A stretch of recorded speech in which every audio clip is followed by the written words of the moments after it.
Kid, I heard you've been flying a Meteor 75 Pro or something comparable. But when you're ready to upgrade to the next step, I got the best FPV Flowchart featuring all the hottest binding flies right here. Because let's be honest, you want more. So you've got a Meteor 75, yeah, mine's in the shop, or a comparable 1S Whoop, and you've mastered it, right? You're zipping around the backyard, zipping around your house, you're crashing into stuff still, but you feel locked in, and you're ready to upgrade. And now you're thinking, okay, what drone is next? Because let's be honest, one does not simply buy one drone and call it a day. No, if you know anything about this hobby, you will become addicted, even if you haven't already, to buying drones and flying them. So if this sounds like you're in the right place. I made this flowchart to help you figure out what you should get next on your FPV journey. We're talking 1S through 6S, cinematic and freestyle, digital and analog. So I've got you covered. Let's talk about the chart. This is like the list and recommendations I would give to my friends and family. So we're just gonna talk about it here in Photoshop because I don't know what the best way to do this like live is. But basically I wanted to start this with the question of, do you require 1S? Because if you're coming from a Meteor 75 Pro like me, you're gonna already have a 1S charger. You probably have some batteries. And as you know, those things can add up quickly in price. So if you require 1S, I've got you covered here on the left side with both cinematic and freestyle, digital and analog. But if you don't require 1S, I think that the natural trajectory for a lot of people will be 2S. So I've got a 2S list here, and then a 3 to 6S if you just want to go straight up to the maximum power and get something with a lot of punch. We'll talk about that.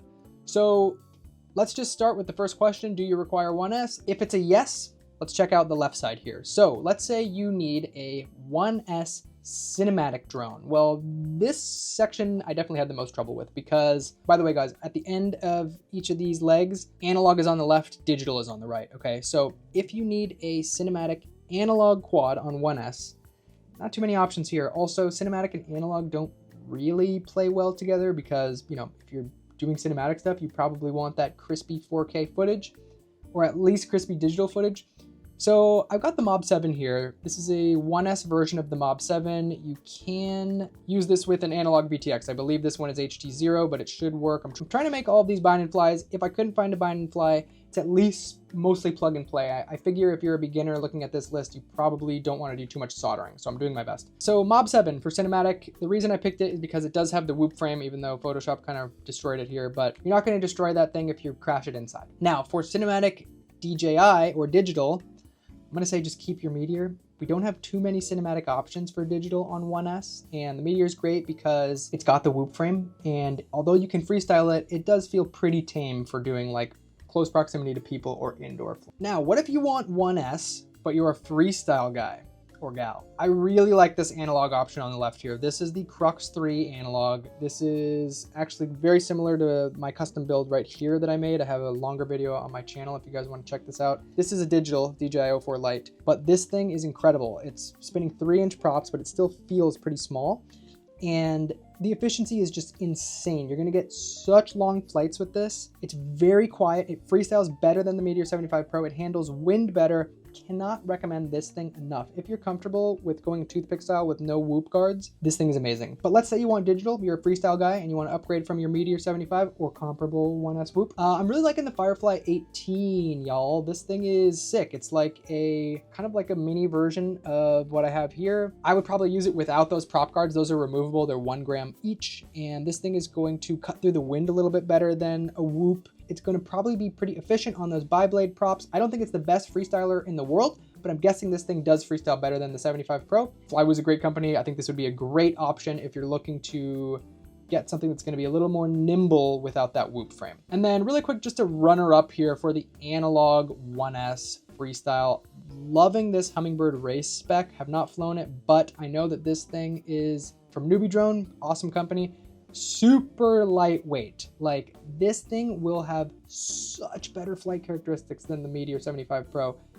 Obviously, a lot of that is due to not having the 04 Lite board, so this thing is just super light, amazing for freestyle and racing, probably so much fun. Still has the Whoop frame. If I was analog, I would probably go this if I couldn't find the Crux 3 in stock. All right, what if you do not require 1S and you want to go 2S? So I think the natural trajectory for a lot of pilots will be 2S because you can buy something like this, right? A tooth store, and the 2S batteries are just not that expensive. Also, going from 1S to like 4S or 6S is quite shocking. There's just so much more power in those higher cell batteries that the learning curve is going to be a lot steeper. So if you go to 2S and then gradually make your way, I think that could be a great option for a lot of pilots. So let's say you want cinematic 2S. Now on the analog side, I'm going to go with the Pavo Pico 2. This is a newer drone from Beta FPV, and I believe you're going to have to plug and play your analog receiver,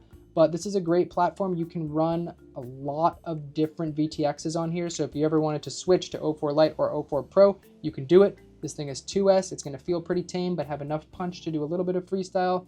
Loving this thing. All right, so what if you want a cinematic 2S digital drone? Well, I'm loving the FlyLens 18 from Flywoo right now. This thing is great because it's on the 2S powertrain. It's got this sort of interesting new style Whoop prop guard around it. So it's not the standard like 4 ducts, but you've got this TPU almost like band around it. So I think it's going to have better flight characteristics than like a Whoop frame, but still protect you from nicks on indoor stuff. And also, like if you crash into a tree or the grass outside, you're not going to immediately chew up your prop. So loving this thing. You can also run 04 Pro or 04 Lite. So great option for 2S cinematic digital. All right. What if you're a freestyle guy and you want a 2S analog freestyle drone? Well, you can see I'm really loving the T-Cube 18 right now. I actually built one of these out myself with slightly different motors and an 04 Lite, but this thing is super fun, easy to tune, easy to fly, great bind and fly right out of the box, I'm guessing. And you can pick it up in digital or analog. So the same thing on both, but this thing is great, guys. If you're comfortable with this sort of toothpick style, no guards on the props, this is going to have way better freestyle characteristics than the Meteor 75 Pro and just a blast to fly. Obviously, you can also fly this thing cinematically. All right, now let's talk about if you want really some more power and you want to go straight to 3 to 6S.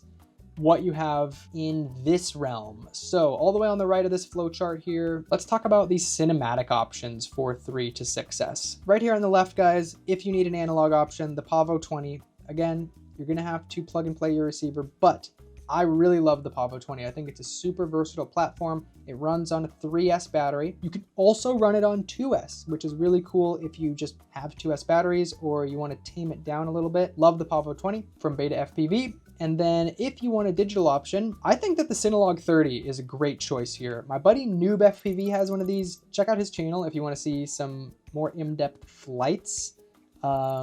He said he loves it, and this is a 4S option. It's running 04 Pro. I'm sure that you can configure an 04 Lite or other digital systems in here, but this is going to be perfect if you still need those Whoop guards either to protect from indoor stuff, although this is going to feel pretty spicy for indoor, beware. Or if you're flying around people maybe outside, like if you're doing events or chasing maybe bikes or motocross, this thing is awesome. I love this option, and I would definitely get it if I was doing like outdoor jobs that were near people. All right, so what about freestyle in the 3 to 6S powertrain? So as you can see, guys, I'm really loving the Deep Space Seeker 3. I think this has kind of become like the de facto 3-inch drone that a lot of people are getting in this space, and for good reason, right? I mean, you can get it in analog or digital or plug and play with no VTX. It just seems really well built. Deep Space is making some awesome drones, and it's actually in stock, so you can get it like from their website or from the US retailers. I'm sure the Canadian and across the pond retailers have it too. I would go with this if I wanted to freestyle in the 3 to 6S range.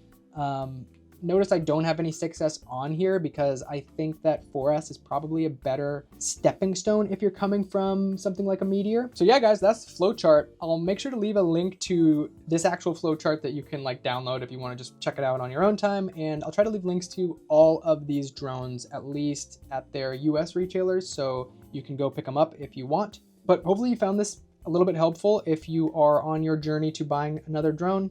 Like I said, it's super addicting, so doing the research is actually fun for me. I love just like window shopping for these things. But yeah, that's all I got. If you guys enjoyed this video, make sure to leave a comment, letting me know what you're thinking of upgrading to if you are thinking of upgrading from a 1S. And let me know if you would swap out any of these for different options. I know that there's like tons and tons of options. And if you consider like building your own quad, or at least like doing a little bit more work than a bind and fly, I think that we can make this flowchart go crazy. Yeah, I'll see you in the next one, guys. Peace.